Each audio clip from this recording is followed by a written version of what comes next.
दिन में ना 24 घंटे होते हैं। अब उन 24 घंटों को अच्छे से कैसे यूटिलाइज करें कि कम वक्त में हम ज़्यादा काम कर सकें।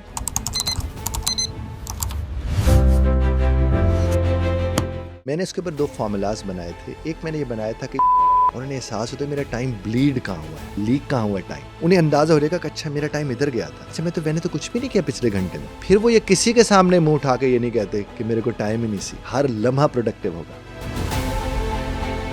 अगर आप 24 घंटे वक्त गुजारने का सोचते रहेंगे तो 24 घंटे स्ट्रेस में रहेंगे, क्योंकि प्लानिंग ही कोई नहीं हुई। इंतज़ार बजाते खुद एक ज़बरदस्त अमल होता है। आप जब वक्त पे पहुंच गए हैं तो जिनका आप इंतजार करें, गलती तो वो कर रहे हैं, सजा आप अपने आप को क्यों दे रहे हैं? रब्बे कायनात ने तो मुंह अता फरमाया, बूथा तो इख्तियारी फेल है। देखिए जो बीत गया सो बीत गया, अगर हम ये समझ लें तो जो बीतेगा वो बेहतर बीतेगा। वक्त की कसम खा के कहा गया इंसान घाटे में। रब्बे कायनात जिस चीज की कसम खा रहे हो वो कोई आम चीज तो नहीं हो सकती। 2 क्लास फेलोज है, 20 साल बाद दोनों मिलते हैं। अब एक क्लास फेलो ज़िंदगी की दौड़ में बहुत आगे निकल गया, कामयाब हो गया, एक बहुत पीछे रह गया। अब दोनों में फ़र्क क्या है? क्योंकि तालीम भी एक है, स्कूल भी एक है, उम्र भी एक थी। फिर ये होता है कि सही वक्त के ऊपर सही फैसला करना। सही वक्त पे सही फैसला कैसे किया जा सकता है? अगर हम किसी को इनकार कर देते हैं किसी काम से तो हमारा वक्त कितना बचता है? किसी को नो कहने के लिए ना अपने आप को यस कहना पड़ता है। दूसरी बात यह है कि मेरी रोजी रोटी खराब हो जाएगी, तो रोजी रोटी मेरे अल्लाह के पास। कोई ऐसे काम जो हमें पसंद नहीं है लेकिन हमारी मजबूरी हमने करनी, जैसे फॉर एग्जांपल ऑफिस की प्रेजेंटेशन हो गई, कॉलेज या यूनिवर्सिटी की असाइनमेंट हो गई, उस दौरान हम जब वो काम कर रहे हैं तो अपने मूड को कैसे स्टेबलाइज रखें? हमारी एज ग्रुप में सबसे बड़ा आजकल मसला है टाइम मैनेजमेंट का। हमसे टाइम ही मैनेज नहीं होता, लेकिन टाइम मैनेजमेंट ना होने की सबसे बड़ी रीज़न क्या होती है? अब दिन में 24 घंटे होते हैं, 24 घंटों को हम कैसे डिवाइड करें कि हम अपने टाइम को अच्छे तरीके से यूटिलाइज भी कर लें और कम वक्त में ज़्यादा काम भी कर लें। जितना एक इंसान के लिए ये ज़रूरी है कि वो ये जान सके उसके लिए कौन सा काम इम्पॉर्टेंट है, उतना ये भी ज़रूरी है कि कौन सा काम इम्पॉर्टेंट नहीं है। किसी को इनकार करके आप अपना टाइम कैसे बचा सकते हैं, ये सब कुछ हमें बताया है सैयद एजाज बुखारी साहब ने। Sir for example 2 class fellows है, 20 साल बाद दोनों मिलते हैं। अब एक क्लास फेलो ज़िंदगी की दौड़ में बहुत आगे निकल गया, कामयाब हो गया, एक बहुत पीछे रह गया। अब दोनों में फ़र्क क्या है? क्योंकि तालीम भी एक है, स्कूल भी एक है, उम्र भी एक थी। देखिए बुनियादी तौर पर आपकी हमारी ज़िंदगी में ना वक्त का जो फैसला होता है ना, उसका बड़ा किरदार होता है। वो बाज़ आपने पंजाबी में सुना होगा कि वक्त की नमाज होती है और कवेले दी टकरें बोला जाता है। तो चीज़ें वक्त के साथ होती हैं। फिर ये होता है कि सही वक्त के ऊपर सही फैसला करना। अब एक ने सही वक्त पर सही फैसला कर लिया, दूसरे ने वो फैसला ना किया और फिर किस्मत को इल्ज़ाम देना शुरू कर दिया। उसके नतीजे वही निकलते। मैं आपको इसमें एक कहानी छोटी सी अपनी ज़िंदगी से जुड़ी सुनाता हूँ। मैं जिस शहर से ताल्लुक़ रखता हूँ वहाँ हम लोग जब क्रिकेट खेला करते थे, ग्राउंड में पढ़ते थे, क्रिकेट खेलते थे, तो उस वक्त हमारे एक तो दोस्त थे जो कि क्रिकेट फेलोज थे हमारे। तो उसमें वो एक रेडी लगाता था चौक में एक जगह पर, जहाँ पर ये चने, मूंगफली वगैरह ये वो बेचा करता था। और फिर जब क्रिकेट के हमारे टूर्नामेंट्स होते थे तो वो गोले वाली मशीन लेकर वहाँ जाता था और वो गोले बनाता था और हम खाते थे। अब कोई 20-25 बरस बाद मैं जब उस अड्डे पे जाके उतरा, तो मैं उस अड्डे पे उतर के जूं ही मैं मुड़ा नीचे देखा तो वही वैसा वहीं उसी जगह के ऊपर रेडी लगा के खड़ा हुआ था। ओके। तो मैं ज़ाहिर उसके पास गया, उसने वो पहचान लायक भी नहीं था एक तरह से ना। जब मैंने उसको देखा करा तो वो मैं यानी मुझे बड़ा गौर करके उसे पहचाना पड़ा कि ये वही है, चूँकि वो अच्छी खासी उसकी उम्र लग रही थी। उम्र थी भी, ज़ाहिर है मेरी कुछ भी थोड़ी उम्र नहीं है, तो उसकी उम्र वो मुझसे उस वक्त भी 4-5 साल बड़ा था। तो मैंने जब उसको जाकर देखा तो मैंने उससे कहा कि तुम वही हो ना? मुझे कहने लगे आप कौन हैं? मैंने कहा वो हम क्रिकेट खेलते सारा कुछ। फिर जब उसने मुझे डाली, मैं भी उससे मिला। मैंने कहा यार तुमने इसके अलावा कुछ सोचा ही नहीं करने का? कहने जो बस ठीक है, बच्चे हैं, उन्होंने तो कहा बच्चे की शादी भी कर ली है, ये हो गया वो हो गया सिलसिला। तो मैंने जब उसके साथ, चूँकि उस ग्राउंड के अंदर बहुत से लोग सारे मिल के हम खेलते थे, तो मैंने जब देखा कि वो लोग जो हमारे साथ थे, कौन आज कहाँ है, कौन किधर है। कई लोग हमारे जो बड़े बड़े इदारों में प्रिंसिपल्स बने हुए हैं, कुछ ऐसे हैं जो बड़े एक महकमे में बड़े अच्छे ओहदे पर अफसर बने हुए हैं। और जब मैंने उसकी तरफ नज़र दौड़ाई तो हमें अंदाज़ हो कि वक्त पर सही फ़ैसला करने वाले जो लोग होते हैं, जो वक्त का सही इस्तेमाल करने वाले लोग होते हैं, वो लोग कामयाबी और नाकामी को डिफ़ाइन करके रख देते हैं। सही बात है। वो मतलब जो हम आपने लोगों को सवाल था, पैसे के जाने का दुख होता है लेकिन वक्त के ज़िया का दुख नहीं होता हमें। अरे क्या अच्छी बात आपने की। कसम खाई गई है इसकी, वलस्र, रब्बे कायनात जिस चीज़ की कसम खा रहे हों वो कोई आम चीज़ तो नहीं हो सकती। और वक्त की कसम खा के कहा गया इंसान घाटे में है। इसका मतलब जो अपने वक्त की अहमियत को नहीं समझता है वो फिर नुकसान में जाएगा ना। देखिए पछतावा किसको कहते हैं कि वक्त पर एक अमल ना करने का नाम पछतावा है ना। और पछतावा क्या है? और फिर कुछ लोग क्या करते हैं, पछतावे को फिर ऐसा पछतावा बनाते हैं कि मजीद वक्त ज़ाया करना शुरू करते हैं। यानी एक दुख था, एक उसके ऊपर रो के वक्त गुजार दिया, एक वो वक्त ख़राब गुजरा, एक रो के वक्त मजीद ख़राब कर दिया। तो हमें इस बात को समझने की ज़रूरत है, कोई भी जब फैसला करते हैं आप, जिस वक्त पर आप करते हैं उसका एक तो किरदार होता है, दूसरा किस्मत को दोष नहीं देना चाहिए। जब आप किस्मत को इल्ज़ाम देते हैं तो आप मज़ीद अपने वक्त को ख़राब कर रहे होते हैं, क्योंकि फिर आप एक्शन से अपने आप को परे रख कर आप कहते बस किस्मत ही ऐसी थी और नसीब ही ऐसा था। डिनाइल मोड पे चले वो जाते हैं। डिनाइल मोड के ऊपर आप चले जाते हैं, which is not good at all. Which is not good. और फिर हम इल्ज़ाम देते देते वक्त मज़ीद ज़ाया कर देते हैं। अच्छा सर, आपने कहा कि सही वक्त पे सही फ़ैसला करना भी एक बहुत बड़ी दानिशमंदी होती है। अब सही वक्त पे सही फ़ैसला कैसे किया जा सकता है? बहुत अच्छा सवाल है आपका। देखिए जो एक्सपर्ट से मिलते हैं वो फैसला करना सीखते हैं। हमारे यहाँ प्रॉब्लम ये है, अब देखिए मिसाल के तौर पर मेरा एजुकेशन से ताल्लुक़ है। जिसने अपने बच्चों के मुस्तकबिल का फ़ैसला करना है वो एजुकेशनिस्ट से बात करे ना। वो अपने उस रिश्तेदार से जाकर क्यों बात कर रहा है जिसको उस चीज़ का तजुर्बा ही नहीं है। हमारे यहाँ मशवरा उन लोगों से लिया जाता है जिनका वो फील्ड नहीं होता। जब आप फील्ड वालों से मशवरा करेंगे तो मुख्तलिफ आपको फ़ैसला करने में बेहतर मदद मिलेगी, आपको फ़ैसला करने में आसानी होगी, जो आप कंसल्ट कर रहे हैं उस कंसल्टेंट से जो मुताल्लिका है इसके। लेकिन हमारे यहाँ ऐसा होता नहीं है, ज़्यादातर तो देखा देखी होता है। और देखें ना, अगर एक बच्चे को आप एक बच्चा कह रहे हैं मैंने स्कूल में इसलिए पढ़ने जाना है कि मेरा दोस्त भी वहाँ पढ़ता है, तो ये बुनियाद तो नहीं है फ़ैसले की, तो ये गलत फ़ैसला हो गया। ये अच्छा भी हो सकता है लेकिन वो हो सकता है हो जाए अच्छा। आप जब देख के समझ के फ़ैसला करते हैं तो वो बेहतर फ़ैसला होता है। इसके लिए मैं ख़ास तौर पर असातिज़ा से गुजारिश करूँगा कि अगर एक गली महल्ले में वो वालिदैन जो पढ़े लिखे नहीं हैं, जब उनके बच्चों को फ़ैसला करने की बारी आए तो वालिदैन को असातिज़ा को समझाना चाहिए कि इनके फ़ैसले करने के लिए आपको हमारे पास आना है, हम आपको बताएंगे इनके लिए किस वक्त क्या फ़ैसला ठीक है। और इसके लिए असातिज़ा को भी आप होना चाहिए, up to the mark, up to date होना चाहिए। बिल्कुल सही। वो फैसला करना उनको अगर अपने दौर के हिसाब से सिखाएंगे तो वो भी कोई इतना अच्छा तो नहीं होगा। बिल्कुल सही कहा आपने सर। मेरी एक खाला है, उन्होंने ना वक्त से पहले ही रिटायरमेंट ले ली। और मतलब मशवरा किससे किया? अपने बहनों से, भाइयों से, जिनको खुद नहीं पता, वो इस फील्ड से ही नहीं है। और अब वो पेंशन लेके रिटायर होके बहुत पछता रही है कि मैंने क्या कर दिया है। मैंने उनसे कहा एटलीस्ट आप उन लोगों से बात करती जो कि प्रोफेशनल है, Yes, काम कर रहे हैं फील्ड yes, में। yes. लेकिन उन्होंने क्या, वो नहीं, पछता रही है, फ़ायदा भी वो नहीं है। ज़ाहिर ही होता है, क्योंकि उसके बाद सबसे बड़ा नुकसान क्या होता है जब आप ख़ातीन को ज़्यादा होता है। हजरात को तो मैं आजकल ये कह रहा हूँ कि इन्हें पहले रिटायरमेंट ले ली, ये फ्री हैं, तो इनसे तो मैं कहता हूँ कि आप कुछ भी करें, आप क्रीम, ऊबर, ये जो हाँ है हाँ हाँ, इन आप ये ड्राइव चलाना वगैरह। शुरू कर दें। हाँ, क्योंकि एक तो आप घर से निकले रहेंगे, निकले रहेंगे। ना लोगों को उस तरह देखेंगे जिस तरह देख देख के कुड़ते सड़ते रहोगे। क्योंकि कहते हैं ना, खाली दिमाग शैतान का घर शैतान। तो होता है। उसके बाद फिर मैंने उनसे ये भी कहा कि आप जब जो सवारी नई बैठती है वो नई कहानी है।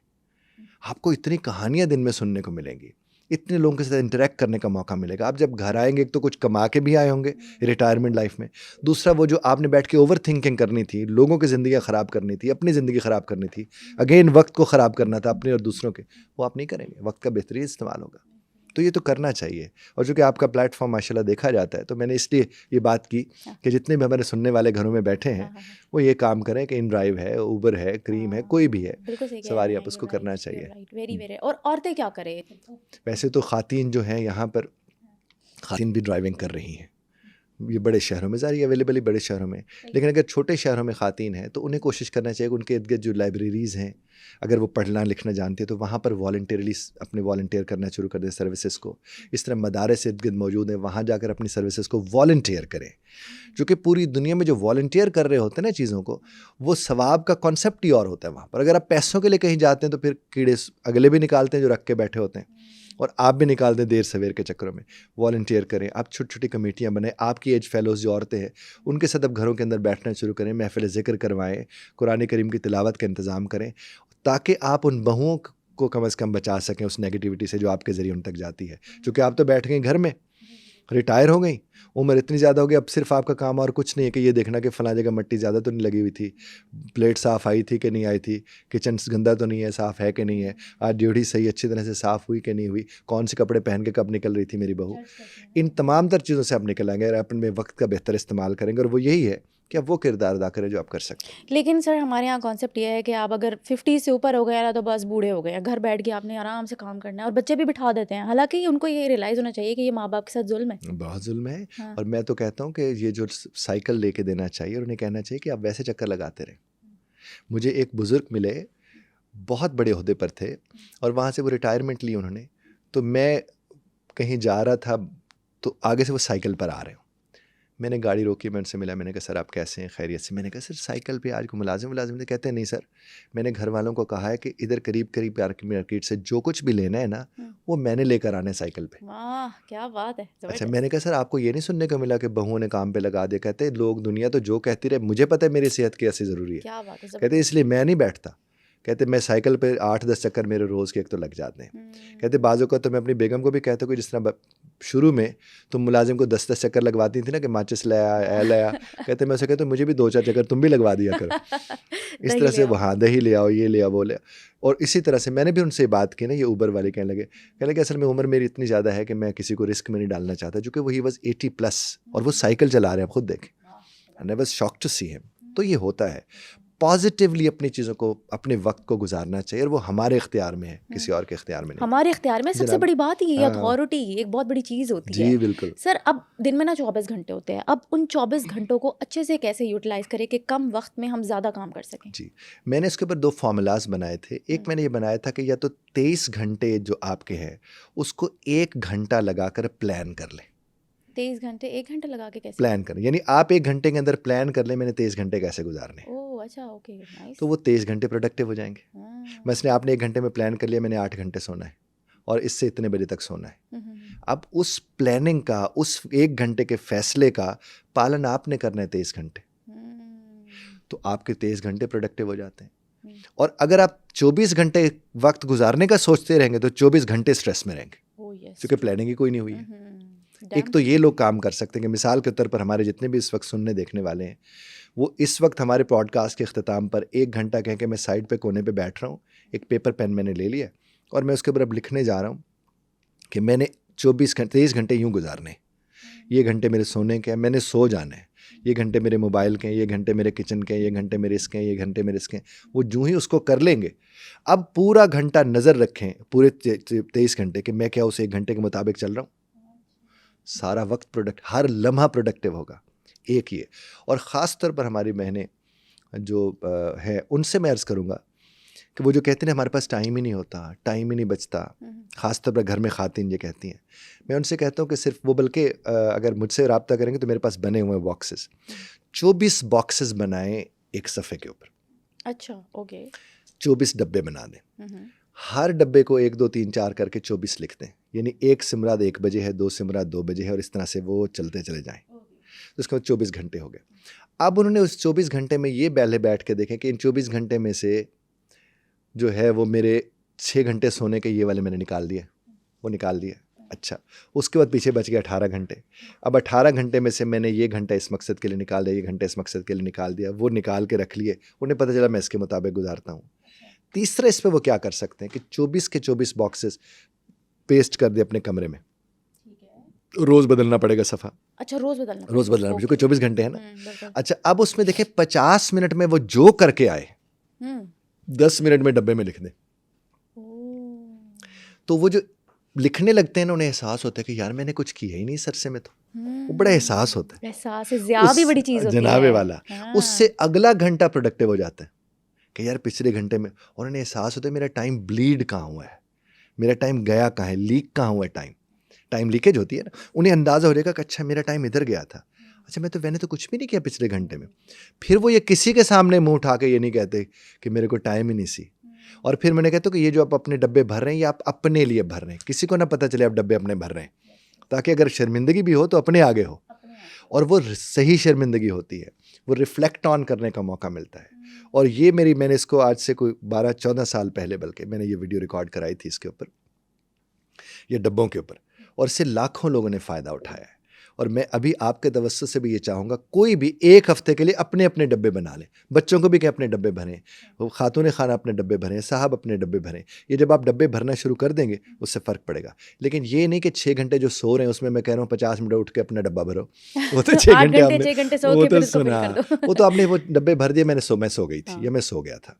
जो जाग रहे हैं उसमें जो आपका वक्त है, और मिसाल के तौर पर आपको लगता है कि 3 घंटे मुझे 3 डब्बे भरने का मौका नहीं मिला, तो अपन 3 घंटे में से जो आपको 1-1 मिनट दरमियान में मिला था आखिरी, उसमें आप अपने आप को वॉइस रिकॉर्ड कर दें कि इसमें मैंने ये किया था, ताकि बाद में मैं डब्बा भर सकूं। तो वो जो डब्बे आप भरेंगे 24 डब्बे, यकीन कीजिए आपको, हम सबको इतना आसानी हो जाती है। उसके बाद आपको वक्त के प्रॉब्लम्स नहीं रहते कि मेरा टाइम कहाँ जा रहा है और कैसे प्रोडक्टिव हो सकती है। यानी हर घंटे के बाद अगला घंटा आपका नया और बेहतर होता है, फिर उससे अगला घंटा उससे बेहतर होता है, जो कि साथ साथ रिफ्लेक्शन चल रही होती है। सर आपने बड़ी बेहतरीन बात की। इस 24 घंटे से पहले आपने 1-23 का फॉर्मूला बताया। अब जो प्लानिंग हमने 1-23 में करनी है वो करनी कब है? रात को सोने से पहले या दिन के आगाज़ में करनी है? देखें, अच्छी बात तो ये होती है कि आप सोने से पहले प्लान कर लें। अच्छा, उससे क्या होगा? उससे ये होता है कि आपको पहले से पता होता है आपने क्या देखना करना है। लेकिन कुछ लोगों को हम कहते हैं जो ओवर थिंकर होते हैं, हम उन्हें कहते हैं अब रात को प्लानिंग ना करें, फिर वो प्लानिंग नहीं सोने देगी आपको। तो आप फजर के वक्त उठते हैं जब, उस वक्त आप बैठ के अपना दिन बनाते हैं कि मेरे आज के एजेंडे में ये चीज़ें शामिल हैं, जो जो होती जाएंगी मैं कट करता जाऊँगा, जो नहीं होंगी उसको मैं अगले दिन के लिए प्लान कर लूँगा। इस तरह से 1 हफ्ता, 10 दिन, 11 दिन, नॉर्मली मैं लोगों से कहता हूँ 11 दिन अगर आप एक अमल कर लेते हैं तो उसका बड़ा इम्पैक्ट होता है आपकी नफ्सियात के ऊपर। इसकी क्या लॉजिक है 11 दिन की? मुझे नहीं पता, लेकिन मैंने 11 दिन के पैटर्न को जिन लोगों से कसरत करवाया है उसमें ज़्यादातर का नतीजा मेरे हक में बेहतर आया, यानी उनके हक में बेहतर आया। तो 11 दिन के, मुझे नहीं पता इसका क्या मकसद हो सकता है। मैंने तो किससे कहा 11 दिन करके देख लें, वो 2, 4, 8 लोगों पर जब उसका फ़ायदा हुआ तो मैंने लोगों से भी कहना शुरू कर दिया। और चूँकि मुझे नुकसान कम और फ़ायदा ज़्यादा बताया गया, तो ये समझ लें मेरे अपने तजुर्बे की बुनियाद पर मैं अर्ज़ कर रहा हूँ। इसका किसी तहकीक के साथ कोई लेना देना नहीं है कि मैं कहूँ कि ये फ़लाँ ने तहकीक की थी। ये मेरे मशाहिदे और तजुर्बे का नतीजा है जो मैं आपकी खिदमत में अर्ज़ कर रहा हूँ। ज़बरदस्त। सर अब ये बताएं कि जितने भी सीईओज़ होते हैं, हाई अप्स होते हैं, उनकी टाइम मैनेजमेंट का क्या मंत्रा होता है कि ज़िंदगी में वो इतने कामयाब हैं अब? देखिए, एक तो चूँकि वो कामयाब हो चुके हैं, अब हम उनके मुतालिक राय कायम करते हैं। हाँ। जब तक वो कामयाब नहीं होते तब तक तो वो दिन रात लगा रहे होते हैं। हाँ, सोते भी नहीं है फिर। हाँ, वो लगा रहे थे। उनकी टाइम मैनेजमेंट और तरह से होती। अच्छा। जो ही वो कामयाब होते हैं फिर वो मंत्रे बैठे दे रहे होते हैं कि मैं इन्हें यूँ किया, मैं यूँ करता हूँ, मैं ये करता हूँ। देखिए, जो शख्स अपने दिन में ज़्यादा वक्त पॉजिटिवली गुजार गया उसका वक्त तो कमाल का था, वो सही वक्त था जिसका उसने इस्तेमाल अच्छा, किया। उसकी खुशी भी बड़ी होती है ना कि ज़ाहिर है। आज प्रोडक्टिव डे इतना हाँ। मज़े का गुजरा है, काम कर लिए सारे। और मैं आपको बताऊँ प्रोडक्टिव क्या होता है। हाँ। आप अगर अपने काम से मुतमईन है तो वो प्रोडक्टिव है।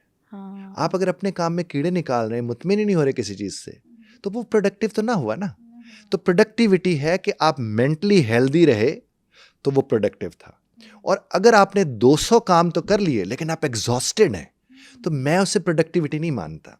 यानी आपकी जान से जान निकल गई और आपने कहा मैं बड़ा प्रोडक्टिव था। मजबूरी के तहत किया ये आपने बल्कि। तो नहीं, हाँ, वो तो आपने इंजॉय नहीं किया ना। तो प्रोडक्टिविटी को मैं इंजॉयमेंट के साथ जोड़ता हूँ कि जो मोमेंट आपने इंजॉय, जिस तरह लोग गप्पे लगा के अच्छा वक्त गुजार दिया, तो प्रोडक्टिविटी है वो। अच्छा, वो भी क्यों नहीं है प्रोडक्टिविटी, बाबा? आपका वेस्टेज ऑफ टाइम नहीं वो है कैसे होगा? आपके अच्छे लम्हात थे, डोपामिन आपकी मतलब ज़ाहिर है उससे produce हुई बढ़ेगी। है। हाँ, ओके, तो ओके। देखें सारा कुछ कर किस लिए रहे? हाँ। खुशी के लिए, इत्मीनान के लिए। और अगर गप्पे लगा के आपको इत्मीनान मिल रहा है तो क्यों ना लगाएं गप्पे। लेकिन अपनी हुदूद का ज़रूर ख्याल रखें गप लगाते हो, यानी किसी की गीबत वाली गप नहीं होनी चाहिए, उसमें वल्गैरिटी नहीं होनी चाहिए, कैरेक्टर असैसिनेशन नहीं होनी चाहिए। गप्पे का मतलब गप्पे खुल मिल के आप बात कर रहे हैं। अब आपसे पहले पॉडकास्ट पे मैंने एक बात सुनाई उनको, वो गप्पों में ही वो बात आती है। मैंने उनको बात सुनी, मैंने कहा जिस तरह से एक खातून ने कहा अपने बहू से कि वो जो तुम्हारा ये जो मेरा पोता है ना, इसको मुझे ठीक करने दो, इसकी परवरिश मैं करूँगी। तो बहू ने उन्हें आगे से कह दिया कि आपकी परवरिश वाले के साथ मैं गुजारा कर रही हूँ, तो आप रहने ही दें। आपकी बड़ी मेहरबानी, आप रहने दें। अब देखिए, अगर इस तरह की हम गुफ्तगू बैठे कर रहे हैं और उससे हम लुत्फ ले रहे हैं, तो उसका मतलब क्या होगा? उसका मतलब ये होगा, बल्कि हमारे कैमरे वाले ने, आपने एक बात भी की थी, वो क्या थी? डॉक्टर वाली। हाँ। अब देखें, जब ये हमारे कैमरा हाँ वाले जी, हाँ जी, भाई ने हमसे बात की जी। कि डॉक्टर वाले की, जब उन्होंने हमसे बात की, हम दोनों कितना खिलखिला के उसकी बात पर हंस पड़े। तो वो एक बेहतरीन वक्त था। और किसी की कैरेक्टर असैसिनेशन, कोई कैरेक्टर किसी खराब नहीं। किसी की। किसी का नहीं होता कि वो यानी बीमार हो जाए तो वो डॉक्टर को प्यारा हो जाता है और नहीं तो वो अल्लाह को प्यारा हो जाता है, दोनों बातें जुड़ने की। उससे हमने उससे लुत्फ़ लिया, आप भी खिलखिला के ऐसे, मैं भी। हमारी अब अपने कैमरा पर्सन के हवाले से जो राय थी वो बेहतर हुई, यानी उनकी वजह से हमारा वक्त बेहतर हुआ, तो उनके हिस्से में ज़ाहिर है सवाब गया, गुनाह नहीं गया हमारे से। इसलिए आप अगर उन लम्हात को बेहतर गुजार लेते हैं जिसमें आप किसी की गीबत नहीं कर रहे, किसी के लिए कोई नुकसान वाली बात नहीं कर रहे, कोई साजिश नहीं कर रहे, तो वो तो ज़्यादा बेहतर वक्त होगा। बड़ी ज़बरदस्त बात की। अच्छा सर, अब ये बताएं कि कोई ऐसे काम जो हमें पसंद नहीं है लेकिन हमारी मजबूरी हमने करने, जैसे फॉर एग्जांपल ऑफिस की प्रेजेंटेशन हो गई, कॉलेज या यूनिवर्सिटी की असाइनमेंट हो गई, तब हम अपने टाइम को कैसे मैनेज करें? मतलब ऑब्वियसली आपकी वो ज़बरदस्ती आप उसको कर रहे होते हो, आप शौक से नहीं कर रहे, उस दौरान हम जब वो काम कर रहे हैं तो अपने मूड को कैसे स्टेबलाइज रखें? एक तो पहली बात यह है कि हम लोग जो हमें 8 दिनों का काम मिलता है, हम उसे अगर उससे आखिरी 2 घंटे में कर लेते हैं तो इसका मतलब वो 2 घंटे का काम था। हमने ऐसे ही टाइम वेस्ट किया अपना। अच्छा, तो अगर हम अपने जहन में ये बात रख लें कि जो ही मुझे काम मिलता है उससे अगले लम्हे में उस काम को करके अपना वक्त बचा लूँ, तो मूड स्टेबल क्यों नहीं होगा? अब आखिर में जब आप जाएंगे कुछ भी करने के लिए तो उस वक्त मूड को स्टेबल करना दिक्कत तलब है, वो इतना आसान काम नहीं है। यानी आप ये कह रहे हैं कि अगर मैं लोगों को बता दूं कि आपका मूड इस तरह स्टेबल हो जाएगा, हाँ। तो उससे क्या होगा कि इसका मतलब मूड स्टेबल होने के लिए उसका अनस्टेबल होना भी तो ज़रूरी है। मैं बड़ी अहम बात करने लगा बिल्कुल हूं। सही कह रहे हैं, बिल्कुल यानी सही कह हम उन्हें ये तरीका बता देंगे कि आप बेशक हफ्ता कुछ ना करें, हाँ। आपको मैं तरीका बता रहा हूँ, आप आखिर में जाके करें, लेकिन आप सड़ेंगे और सड़ने से बचें यूँ। यानी पहले आप सड़ें और उसके बचने का तरीका मैं आपको बता रहा हूँ। सड़ना लाजमी है बचाने के लिए। हाँ। तो क्यों ना हम उसे पहले ही देख लें। और दूसरा ये होता है कि अगर आप अपनी ज़िंदगी में 10 मिनट और आधे घंटे को वो अपनी वॉच के साथ जोड़ लेते हैं, मिसाल के तौर पर कहीं किसी ने कहा 7 बजे पहुँचना है, तो आप समझे मैंने 6:45 पे पहुँचना है, तो आपका जहन 6:45 वाला आपको 7 बजे पहुँचा देगा। मैं अक्सर क्या होता है, मुझे जब महफिल में बुलाया जाता है, मसलन कहीं आपने आना है, वो जब मुझे कहते हैं ना 6 बजे आना है, तो मैं 6 बजे उधर पहुंच जाता हूँ।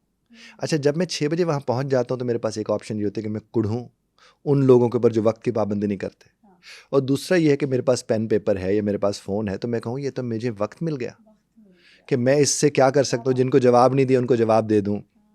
अच्छा, मैं उसके बाद कोई पोस्ट लगानी है वो पोस्ट लगा दूँ, या कुछ जो जहन में आ रही है बात वो मैं लिख लूँ, तो मुझे वक्त मिल गया। तो मैं इंतज़ार को भी अमल समझता हूँ। अच्छा, इंतज़ार बजाते खुद एक ज़बरदस्त अमल होता है। हाँ जी जनाब। लोगों को तो बहुत बुरा लगता है, मुझे खुद भी इंतजार बुरा क्यों? लगता है, देखें, ऑल्दो मैं बहुत वक्त की पाबंद हूँ। देखें, आप जब वक्त पे पहुंच गए हैं तो हाँ। जिनका आप इंतज़ार करें, गलती तो वो कर रहे हैं, सज़ा आप अपने आप को क्यों दे रहे हैं? और आप क्या करें, आप कहें चलो अच्छा हुआ वो देर से, यार मैं ये कर लिया ये कर लिया ये कर लिया, तो उसका मतलब अमल हो गया ना। लेकिन अगर आप उस वक्त सोच ही ये रहे हैं कि वो क्यों नहीं आया मुझे बुला के, या वो क्यों नहीं आया मुझे बुला के, अपना मूड भी खराब होगा, टाइम भी वेस्ट टाइम होगा। वेस्ट हो गया, और आने वाले के ऊपर आप किसी न किसी मूड से दिखाएंगे ही। और देखिए, रब्बे कायनात ने तो मुँह अता फरमाया है, बूथा तो इख्तियारी फेल है, बूथा मेरा बना है, किसी और का थोड़ी बना है। अगर हम ये सोच लें तो हम क्या, वो जब आएंगे तो हम बड़े उठ के खुशी से उनको कहेंगे कैसे जनाब, खैरियत से, ये कहीं ना आप कहाँ रह गए थे। क्यों कहें, वो जहाँ रह गए थे उन्हें पता है, मुझे क्या ज़रूरत है मैं पूछूं आप कहाँ रह गए थे। वो जहाँ भी रह गए थे वो आ गए। अब आगे से ज़िंदगी को शुरू करते हैं, अगले लम्हात को शुरू करते हैं, कुजा इसके कि हम वो आए हुए लम्हे में आधा घंटा शिकायत में गुजार दें, मूड ख़राब हो जाए जिस मकसद के लिए आए। ये हस्बैंड वाइफ में ख़ास तौर पर होता है कि हस्बैंड ने बात करनी अपनी वाइफ से, उस बात से पहले 2 जुमले ऐसे छोड़ देगा कि जो बात होनी है वो नहीं होगी, उसके अलावा सब कुछ हो जाएगा। सही बात है, लड़ाई हो जाएगी। लड़ाई हो जाएगी। दोस्तों में भी ये बात होती है, बहन भाइयों में भी ये बात होती है। अगर बहन घर से निकलते उसे देर हो गई, हमारा सारा प्रोग्राम तुमने ख़राब कर दिया, ये कर दिया वो कर दिया, वहाँ हमने पहुँचना था, ये करना था वो करना था। भाई अब तो कुछ नहीं हो सकता ना, तब तो जो होना था हो गया। तो वक्त हम इस तरह ख़राब करते हैं, वक्त कभी ख़राब नहीं होता, हम ख़राब करते हैं अपने इन्हीं रवैयों की मदद से, हमारे रिएक्शंस की मदद से। अगर हम उस सिचुएशन को रिस्पॉन्ड कर दें, दैट्स इट। मैं एक जगह गया, एक साहब ने मुझे को पौना घंटा वेट करवाया और फिर उन्होंने मुझे लेके कहीं जाना था। मैं बैठा हूँ इंतज़ार में, पौने घंटे के बाद आए तो उनके चेहरे के ऊपर निदामत, शर्मिंदगी थी। कहने लगे सर मैं ना वो वहाँ, मैंने कहा यार चले ना, कहाँ चलना है ना, चले चल के बैठते हैं। हम बैठे और मैंने अगले मौजू पे गुफ्तगू शुरू कर दी। अब जब मैंने अगले मौजू पे गुफ्तगू शुरू कर दी, वहाँ गया, उन्होंने मुझे कहीं रिकॉर्डिंग पे लेकर वो गए थे। रिकॉर्डिंग करके जब वापस मुझे वो छोड़ने आ रहे थे, कहते सर आपको ज़रा भी बुरा नहीं लगा मेरा देर से आना? मैंने कहा यार तुम्हारी मेहरबानी है, मैंने 45 मिनट में देखो ये काम कर लिया। कि अगर तुम देर ना करते क्या तो मैं ये बात कर है। सकता था। हाँ, अब क्या हुआ कि उनके और हमारे ताल्लुकात एक तो बेहतर रहे, बेहतर रहे। दूसरा ये कि मैंने उन्हें एहसास जो था उस एहसास को मजीद एहसास में बदलने की कोशिश नहीं की। कोशिश नहीं वो मेरा की। काम ही नहीं था। हम्म, देखिए, जो बीत गया सो बीत गया, अगर हम ये समझ लें तो जो बीतेगा वो बेहतर बीतेगा, लेकिन हम उसके जाने नहीं छोड़ रहे होते माजी के हवाले। और फिर ये कि माजी कहते तुम हमेशा यही करते हो, उस वक्त भी तुमने ये किया, इस वक्त भी, यानी और 15 मिनट ज़ाया करो। काहे को नहीं करना चाहिए, आगे बढ़ना। देखिए, जिंदगी नाम की जिंदगी जब चल रही है तो हम क्यों जल रहे हैं, हम भी तो उसके साथ चलना शुरू कर देना। आप जब जिंदगी के साथ साथ चलते रहेंगे, आप चलते रहेंगे, और जो जिंदगी के साथ नहीं चलते वो जलते भी हैं, जलाते भी हैं। लेकिन सर जो टाइम आपका वेस्ट करवा रहा है उसको भी तो एहसास होना चाहिए ना, ये गलत है। एहसास तो मुझे होना चाहिए। आप देखिए, मैं यहाँ बैठा हूँ और मैं कहूँ समीरा जी मेरा एहसास क्यों नहीं कर रही। भाई समीरा मेरा क्यों एहसास करे अगर मुझे अपना एहसास नहीं है। मुझे मेरा एहसास रखना है। जब मैं अपना एहसास कर लूँगा ना समीरा जी, मैं दूसरों का एहसास करने लायक हो जाऊँगा। और अगर मैं अपना एहसास नहीं करता तो मैं किसी का एहसास करने जोगा ही नहीं, मैं तो उस जोगा नहीं। आपने देखो, लोग ट्रैफिक में फंसे होते हैं, सड़ी जा रहे हैं, कुड़ी जा रहे हैं, हालांकि ये कुछ नहीं कर सकते जब तक अगली गाड़ी आगे नहीं जाए। हाँ हाँ, सही बात है, उनके हाथ में ही नहीं है कुछ। उनके हाथ में नहीं है। जब तक अगली गाड़ी वो पी करें पा करें कुछ करें, वो अगली जाएगी तो ये जाएंगे, हाँ। कहीं से निकल नहीं सकते। बिल्कुल तो सही उस कह वक्त रहे को अच्छा सा गुजारना शुरू करते हैं। हाँ। वक्त अच्छा आपने गुजारना है। कैसे गुजारे उस वक्त को अच्छे तरीके से, अपने देखिए, मूड को कैसे स्टेबलाइज मैं वही करें? आपसे हाँ अर्ज जी। कर रहा हूँ। देखें, एक तो इर्द गिर्द आपके लोग फिर रहे होते हैं, उनको ऑब्जर्व करना शुरू कर दें, आपका वक्त अच्छा होगा। आपको अगर इर्द गिर्द आपको नजर है यहाँ वो सड़ा हुआ पी पी कर रहा है, यहाँ सड़ा, कहते कितना बुरा लग रहा है यार, मैंने नहीं ऐसा लगना। एक रीइंफोर्समेंट आ गई। आप अपना फ़ोन खोल के आप उसमें से वो चीज़ें देखना शुरू कर दें, आप कुरान करीम की तिलावत शुरू कर दें, आप लिखने वाले अब लिखना शुरू कर दें, आपके साथ जो बंदा बैठा है आपको साथ गप्पे लगाना शुरू कर दें, पता भी नहीं चलेगा। आपने अक्सर देखा होगा, अच्छा वक्त गुजरने का पता नहीं चलता है ना, क्यों नहीं चलता ना, नहीं क्योंकि चलता? और बुरा वक्त तो गुजर ही नहीं रहा सदियों होता, बराबर होता है। वो गुजर ही नहीं रहा होता। तो इसका मतलब किसने, ये हमारा दिमाग, हमारे दिमाग की हमने ट्रेनिंग करनी है। आप और हम मिलके हम सब कर सकते हैं ये काम। यानी करना क्या, अच्छा सोचना शुरू कर दें। देखिए, हम अच्छे की तख्लीक हैं, उनसे अच्छा कोई नहीं है। उनसे हमने गुमान रखना है, तो अच्छे से तो गुमान ही अच्छा होता है। आप जब ख्याल अच्छा रख लेंगे, सूरत हाल मुख्तलिफ हो जाएगी। और इख्तियार को सीखना है ना समीरा जी, ये ट्रैफिक में आप सीखते हैं कि बेबसी को कैसे आपने समझना है कि बेबसी भी मेरे बस में है जी।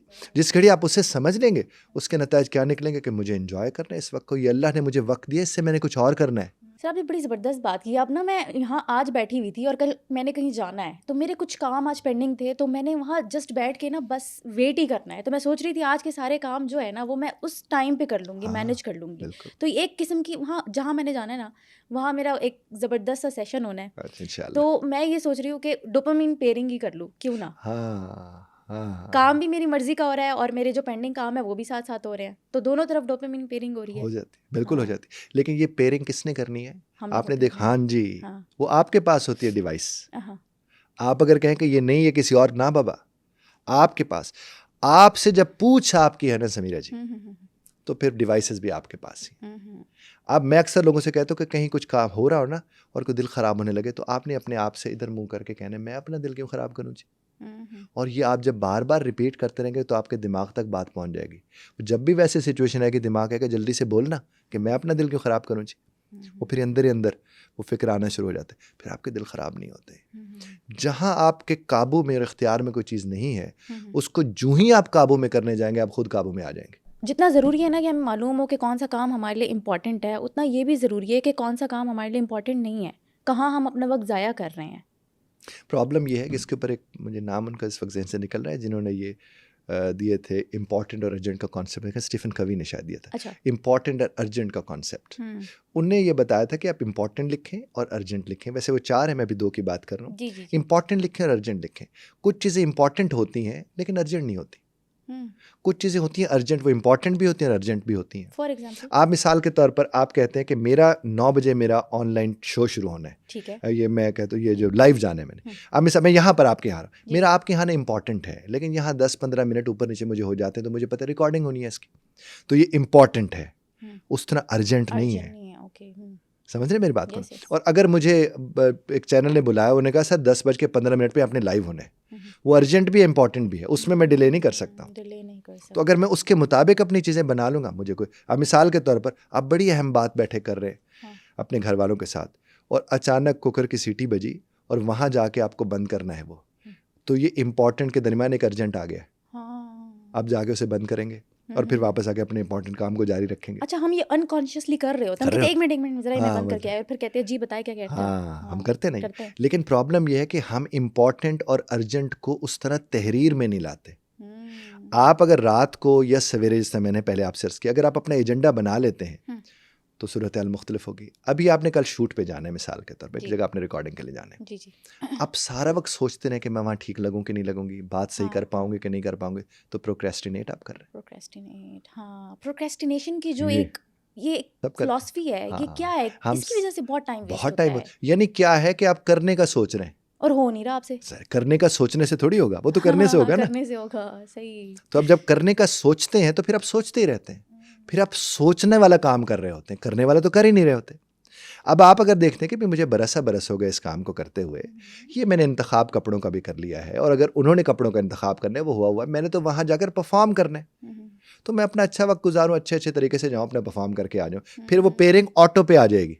हाँ, वो जो आपने जिस पेयरिंग का आपने कहा, आपने फरमाया था ना, वो ऑटो पे, और पेयरिंग को ऑटो पे लगाते हैं। मैं आपको बताऊं, मुझे बात करना ज़रा अच्छा लगता है, पढ़ाने वालों को नॉर्मली बात करना अच्छा लगता है। अब मुझे याद है कि मुझे एक दिन मैंने 13 शोज़ एक दिन में रिकॉर्ड करवाए, 13 शोज़ एक दिन में रिकॉर्ड करवाए। अब वो 13 डिफरेंट टॉपिक्स थे, और मुझे कोशिश थी कि मेरी हर टॉपिक में रिपीट भी ना हो बात। ज़ाहिर है वो टाइज बदल बदल के वो सारे शोज़ हम करते रहे। अब मैं उन शोज़ में थक क्यों नहीं रहा था? मेरे होस्ट तो बदल रहे थे, क्यों नहीं थक रहा? क्योंकि मैं बात करने से लुत्फ ले रहा था। क्योंकि आपका ये काम है, मेरा काम है ये। तो मैं अपने काम से जब लुत्फ लूंगा, वो पेयरिंग हो रही थी ना, जो आता था उसके साथ पेयरिंग हो जाती थी, जो पे टॉपिक के साथ पेयरिंग शुरू हुई थी। तो उसमें ऐसा नहीं था कि मैं बहुत ही थका हुआ फील कर रहा हूँ, या मुझे लग रहा है कि मैं अब क्या बात करूँ, ये बातें ख़त्म हो गई हैं, ये हो गया वो गया, वो नहीं होता।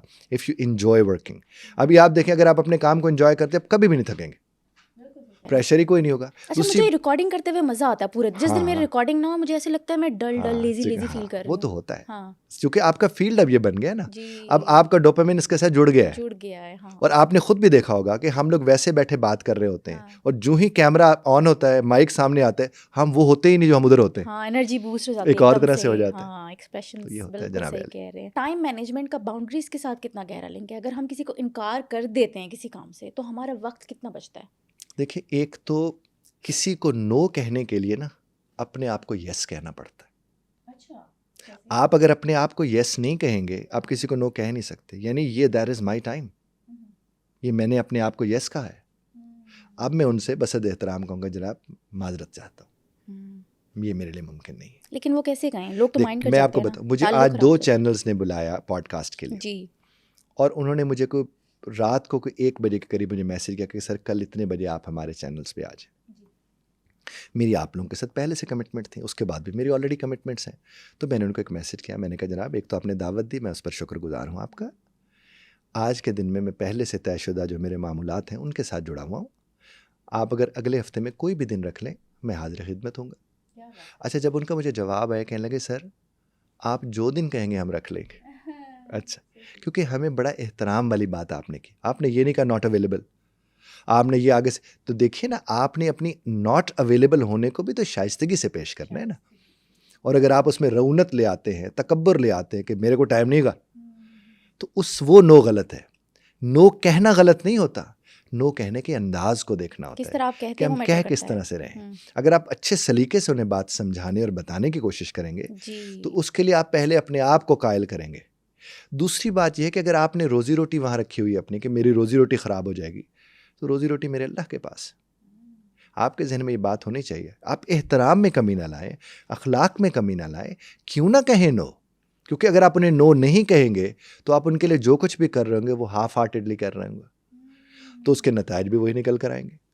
अक्सर लोग होते हैं ना, हर बंदे कहते हैं हाँ जी मैं कर लाऊंगा, मसला कोई नहीं, और वो खाम खा बर्डनाइज होते हैं और कुछ काम कर भी नहीं पाता। ताल्लुकात सबसे ज्यादा उन्हीं के खराब होते हैं। देखिए, और वो हम ताल्लुकात बचा लेंगे, और वो हर जगह बैठ के ये भी कहते हैं मेरा फलावी ताल्लुक है, मेरा फलावी ताल्लुक, कोई काम हो रहे तो मैंने दसना हाँ, अगले फिर उन्हें काम कहते हैं, वो काम उनसे होता नहीं, वो खामखा होता परेशान नहीं। पशेमान फिरते हैं। एक तो जब आपको कोई कहे काम करने का ना, तब आप उससे पहला जुमला ये बोला करेंगे, सर आपने मुझे ये बात फरमाई है, मैं देखता हूँ मेरे को मिलने मिलाने वालों में से कोई शख्स निकल आता है तो मैं उनसे दरख्वास्त करके देख लेता हूँ, मैं ये खुद तो नहीं कर सकता, मैं दावा नहीं कर सकता, हो गया तो ज़रूर कोशिश पूरी करूँगा। That's it. और फिर उनके साथ राब्ते में भी रहें। जी। आपने जब कोशिश किया उन्हें बताएं भी कि आपने कोशिश की थी और वो हुई या नहीं हुई। हाँ। उसके बाद लोग फ़ोन नहीं उठा रहे होते, मैंने इधर बिजी सी, मैंने उधर बिजी सी, तो वो झूठ बोल रहे होते हैं, हालांकि वो अच्छा अमल करना चाह रहे थे। तो नो कहना एक आर्ट है, और आर्ट क्या है, उसको नो को कम्युनिकेट अच्छे तरीके से कर दें, कोई बुरा नहीं मनाता अगर आप उसे कम्युनिकेट अच्छी तरह से कर दें। ये नहीं पाया ना मेरे तो नहीं होना, ये कोई अच्छा तरीका तो नहीं है। नहीं है अच्छा तरीका। आपने तड़ाक से मुंह पे ना मार देना उस बात का, आपने कहा कि जनाब ये मेरी मजबूरियां हैं, हाँ। इसकी वजह से मैं हाजिर नहीं हो सकता, कोई ऐसी बात नहीं है। अभी पिछले दिनों एक अवार्ड शो के ऊपर मुझे बुलाया गया पैनलिस्ट के तौर पर, और उसी दिन एक और शो पर भी मेरे लिए दावत थी, उन्हें दी हुई थी। अब चूंकि इनकी दावत पहले आई थी, उनकी दावत बाद में आई थी, जिनकी दावत मुझे बाद में आई उनके साथ मेरा बड़ा हुज्जत वाला बड़ा ताल्लुक है, अच्छा ताल्लुक है। तो उन्होंने उनके जहन में ये था कि हम जब सर को जब भी कहेंगे वो आ जाएंगे, और मैं चूँकि कई दफ़ा उनके साथ ऐसा कर चुका हूँ। जब उन्होंने मुझे कहा कि सर आप आए नहीं, आपने अभी तक टाइम, मैंने कहा मैं तो इधर पैनलिस्ट हूँ, मैं तो आज नहीं आ सकता। तो ये तो मैंने आपको मैसेज भी किया था, कहने का हम सर तुसी साढ़े लिए प्रोग्राम नहीं छड़ सकते। मैंने उनसे कहा कि जनाब आपके लिए मैंने पहले कई मरतबा प्रोग्राम छोड़ा या नहीं छोड़ा, आपके मुताबिक मैं आता रहा हूँ, और आपको माजी को जहन में रखते मुझसे ये बात ही नहीं करनी चाहिए थी, ब्लैकमेलिंग ना, ये नहीं करनी चाहिए थी आपको मुझसे बात। तो मैं नहीं हाजिर हो सका, माजरत ज़रूर चाहता हूँ, लेकिन उसकी बड़ी वाज़ेह रीज़न है कि जहाँ आप लोगों ने मुझे बुलाया वहाँ के 10 लोग मेरे सामने अभी भी बैठे हैं, उन्होंने भी वहीं आना था, वहीं आना था, बिल्कुल सही कह रहे हैं। और मैं भी इस कारण वहाँ नहीं आ सकता। बड़ी क्लैरिटी है। उसके बाद अगर वो उस बात को गलत समझते तो ये इनका मामला है, मैंने शाइस्तगी से अपनी बात पेश कर दी है। तो नो अगर आप शाइस्तगी से कर दे, आई डोंट थिंक सो कि इससे कोई प्रॉब्लम होता है। अच्छा सर, फॉर एग्जांपल एक एम्प्लॉय है, बॉस से बात करने गया है किसी जायज़ और हक बात पे, लेकिन बॉस आगे से आपको सुना देता है, बहुत गुस्से में आ जाता है, एकदम से अग्रेसिव हो जाता है। अब वो तो आराम से शाइस्तगी से बात कर रहा है एम्प्लॉय, और उसको नो भी कह रहा है, लेकिन बॉस आगे से चढ़ाई कर रहा है, तो वो एम्प्लॉय क्या करे? एक तो इसमें जो बॉस ने बात की है, गलती तो सारे बॉस की, एग्रेसिव होना सारा उसको ठीक होना चाहिए। एम्प्लॉय देखिए, जब आप अपना वक्त किसी को दे देते हैं ना, तो उस वक्त के अंदर तो आप उसके हैं, उसमें आपको चीज़ों को देखना चाहिए। अब अक्सर क्या होता है, बॉस जब चीख चिल्ला किसी के ऊपर रहे होते हैं, उसमें कुछ ना कुछ हद तक वो दुरुस्त होते हैं, सारे दुरुस्त वो नहीं होते। अब मिसाल के तौर पर अगर एक बॉस ने आपको कहा था कि ये 4 काम आपने करने हैं, आपने वो 4 में से एक काम किया और आप उनके पास पहुंच जाए कि बाकी 3 मुझसे आज नहीं होंगे, चूँकि मुझे ये करना है या वो करना है, और उसके बाद वो चीख चिल्ला लेता है, तो वो कहीं ना कहीं तो हक बजानिब है ना। और अगर आप अपने सारे काम कर लेते, अब देखिए मैं आप ही की बात करता हूँ, आपको पता है कि मुझे हफ्ते में इतने शोज़ करने हैं, और आपको ये भी पता है कि मुझे कहीं और कमिटमेंट पे जाना भी है, तो आपका काम क्या है कि आप पहले अपना काम मुकम्मल करें। आप अपना काम मुकम्मल करके जब बॉस के पास जाएंगे कि देखें इस हफ्ते मुझे इतने शोज़ करने थे, वो मैंने सब रिकॉर्डिंग करा के दे दिए, अब मुझे फ़लाँ फ़लाँ वक्त के लिए मैं हाजिर नहीं हो सकती, तो क्या वो चीखेंगे चिल्लाएंगे? वो नहीं चीखेंगे चिल्लाएंगे। आप जब काम अधूरा छोड़ के अगले के पास पहुंच जाएंगे, वो पता नहीं किस हैसियत, मैं ये नहीं कह रहा कि वो ठीक कर रहा है, वो भी गलत कर रहे हैं, लेकिन अगर आपके साथ वो गलत करे तो कोई किसी के ऊपर वैसे नहीं चढ़ दौड़ता, कहीं ना कहीं कहानी का दूसरा हिस्सा भी होता है। और ये मेरे अली ने हमें बड़ा अच्छा समझाया है। वो जिस तरह एक साहब उनके पास आए, उनकी एक आँख निकली हुई थी, तो कहने लगे फ़लाँ शख्स ने ना मेरी आँख निकाल दी है, तो मेरे अली ने कहा कि उसे बुला के लाओ। जब उन्हें बुला के लाए तो उसकी दोनों आँखें निकली हुई थी। उसने भी उसकी निकाली हुई थी, जनाब उसने है। उसकी एक निकाल दी। तो जब दोनों तरफ की बात आप सुनते हैं तो आप बेहतर फैसला करने की पोजीशन में होते हैं। बिल्कुल सही तो कहा आपको दोनों तरफ, अब हम बॉस को खाली बुरा कह दें और एम्प्लॉय को ना कहें, या हाँ। एम्प्लॉय को खाली बुरा कह दें और एम्प्लॉयर को ना कहें, तो ये दुरुस्त बात नहीं है। सर फॉर एग्जांपल काम को हटाकर, काम की बात नहीं थी, काम भी उसने पूरा किया हुआ था, लेकिन वो अपनी एक हक वाली डिमांड आके रखने गया था, तो बॉस आगे से चढ़ाई कर रहा था, वो नो भी कह रहा था शाइस्तगी से, लेकिन बॉस आगे से एग्रेसिव हो गया था। अब इस मामले को फिर कैसे? तो अपनी इमोशनल इंटेलिजेंस को उसको सामने लाना चाहिए। और हाँ। इमोशनल इंटेलिजेंस क्या है कि मेरे बस में उसको ठीक करना तो नहीं है, नहीं है। हाँ मेरे बस में अपने आप को ठीक रखना तो है। जी तो मैं कम बिल्कुल। से कम उसकी नेगेटिविटी लेकर तो ना निकलूँ ना यहाँ से, हम्म, कि वो बॉस से वो चिढ़ के जाए, क्योंकि बॉस को तो वो कुछ कह नहीं सकता आगे से, और वो घर जाके बच्चों के ऊपर गुस्सा निकाले, बाहर गाड़ी चलाते हुए गुस्सा निकाले, अपनी बीवी पे जाके गुस्सा निकाले, तो वो कौन सा अच्छा हुआ फिर? कि भाई तुम्हारे साथ बुरा हुआ है तो तुम्हें ये इख्तियार तो नहीं मिल गया कि तुम आगे भी बुरा करना शुरू कर दो। मैं जब बड़े बड़े ओहदे के लोगों को ट्रेनिंग कराने जाता हूँ तो मैं उनसे कहता हूँ कि आप तक खौफ आना तो आपके इख्तियार में नहीं है, लेकिन आपके यहाँ से खौफ जाना तो आपके इख्तियार में है। तो अल्लाह ने आपसे उसका पूछना है, इसका नहीं पूछना कि तेरे वड्डे साहब ने तुझे क्या कहा था। इसका ज़रूर पूछना है कि तू जिसका वड्डा साहब था उसके साथ तुमने क्या किया। अब देखिए हमारे ये दोस्त हैं, कैमरे वाले हैं, ये मेकअप आर्टिस्ट हैं, ये हमें चाय वाय देते हैं, ये एक तरह से हमें सर्व कर रहे होते हैं, तो इनका तो बहुत एहतराम होना चाहिए, बहुत एहतराम क्योंकि होना हमारा चाहिए। कितना ख्याल रखें। अब देखिए हम अच्छे लगेंगे तो हमारे इन भाइयों की वजह से लगेंगे ना, जिस वक्त कैमरे के पीछे खड़े हैं, या उस एडिटर की वजह से लगेंगे, तो हमें तो इनका एहसानमंद होना चाहिए। ये हमसे प्यार से बात करते हैं तो हमें उस पर भी इनका एहसानमंद होना चाहिए कि ये हमें उसके साथ ही हमारे, और अगर हम इनके ऊपर हर वक्त चढ़े दौड़ते रहें तो ये कि हमारे मुतालिक अच्छी राय रखेंगे, और फिर हम इनसे ये नहीं कह सकते कि बॉस ने मुझे डांटा है, क्योंकि हम भी कहीं बॉस थे, हमने क्या रवैया रखा था। इसलिए तो हदीस मुबारक है कि जो तुम अपने लिए पसंद करते हो वही अपने बहन भाइयों के लिए पसंद करो। यानी आप अपने लिए अगर अच्छा रवैया पसंद करते हैं तो आपका भी तो अपनों के साथ अच्छा रवैया होना चाहिए ना। फिर वो वक्त हसीन वक्त हो जाता है, फिर वो ख़राब नहीं होता वो वाला वक्त। क्या बात है, ज़बरदस्त। आखिरी सवाल सिचुएशनल है, अगर टाइम एक करेंसी होती तो लोग उसको सबसे ज़्यादा कहाँ खर्च करते और कहाँ ज़ाया करते? देखिए मुझे तो ये लगता है कि टाइम अगर एक करेंसी होती तो उससे लोग खर्च मेरे हिसाब से तो अपनी अयाशियों के लिए ज़्यादा करते, और वही ज़ाया करना था। अगर आप मुझसे पूछते करना कहाँ चाहिए, तो मैं तो ये चाहूँगा कि शुक्र पे करना चाहिए। आप जितना शुक्र रब्बे कायनात में इस वक्त की करेंसी को खर्च करेंगे उतना रब्बे कायनात आपको अता करेंगे। क्योंकि इसी सवाल को अगर आप देखें तो रब ने इसका जवाब एक तरह से हमें दिया हुआ है कैसे? कि जो शुक्र ज़्यादा करता है वो फिक्र अल्लाह नहीं उसे करता। अता ज़्यादा करता है। जो शुक्र ज़्यादा करता है वो फिक्र भी नहीं करता वो ना? नहीं करता ना, जाहिर है उसको वो शुक्र ही कर रहा है, फिक्र वो क्या करेगा। और उसको शुगर भी नहीं होती फिर। नहीं वो शुक्र हो सकती है, वो हो सकती है।